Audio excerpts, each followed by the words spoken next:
FIFA র্যাঙ্কিংয়ে ভারত এখন ১২৬তম অবস্থানে, বাংলাদেশের অবস্থানটা ১৮৫তে। কাগজে কলমে দুই দলের মধ্যে বড় ব্যবধান, সে ব্যবধানের কারণেই হোক কিংবা মাঠের খেলায় নিজেদের আধিপত্য দেখিয়ে দক্ষিণ এশিয়ার ফুটবলে ভারত নিজেদের শ্রেষ্ঠত্ব প্রতিষ্ঠা করেছে অনেক আগে। এশিয়ান কাপের চূড়ান্ত পর্বেও খেলেছে দেশটি, করেছে দেশটির ঘরোয়া ফুটবলকেও অনেক শক্তিশালী। ইন্ডিয়ান সুপার লিগ ভারতের ফুটবলের জন্য আশীর্বাদ। অন্যদিকে বাংলাদেশের ঘরোয়া লিগ আজও ভঙ্গুর, তবে কোচ হ্যাভিয়ার ক্যাবরেরা তার দায়িত্ব নেওয়ার প্রায় ৩ বছরের ইতিহাসে দাবি করেছেন তার হাতে পাওয়া সেরা আর সবচেয়ে শক্তিশালী দল এটি।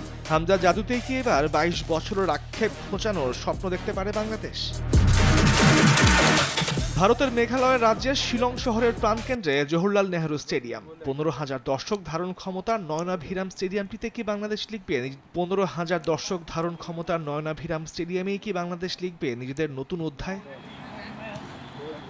স্বাভাবিকভাবেই ভারতের দিকেই থাকবে শিলংবাসীর যাবতীয় সমর্থন। স্থানীয় দর্শকদের স্বাগত জানানো বলুন কিংবা গলা ফাটিয়ে সমর্থন দেয়া, তার পুরোটাই পাবে ভারত। সুনীল ছেত্রীর দলে ফিরে আসাটা নিশ্চয়ই আগ্রহের বড় একটা বিষয় তাদের জন্য। তবে সে প্রতিকূলতা পেরিয়ে বাংলাদেশকে খেলতে হবে এশিয়ান কাপ বাছাই পর্বের নিজেদের প্রথম ম্যাচ।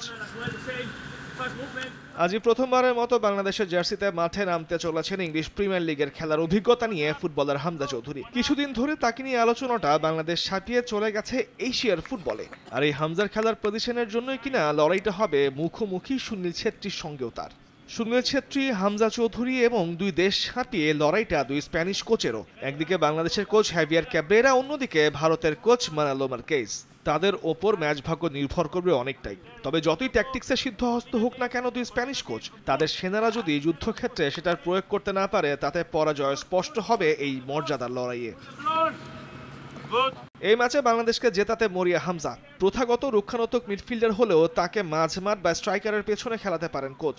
যেখানেই হামজা খেলুক, আজ তিনি বড় শক্তি বাংলাদেশের, সেটা মাঠের খেলা বলুন কিংবা প্রতিপক্ষের সাথে মনস্তাত্ত্বিক লড়াইয়ের। অতীতে কখনো বাংলাদেশ ভারত ম্যাচ নিয়ে এত বেশি চিন্তায় পড়েনি, এবার পড়েছে মূলত হামজার কারণেই। যদিও একজন ফুটবলারের পক্ষে একটা ম্যাচ পাল্টে দেওয়া সম্ভব নয়, খেলাটা ১১ জনের, কিন্তু একক নৈপুণ্যে ম্যাচের ফলাফলে গুরুত্বপূর্ণ অবদান রাখতে পারেন বড় ফুটবলাররাই।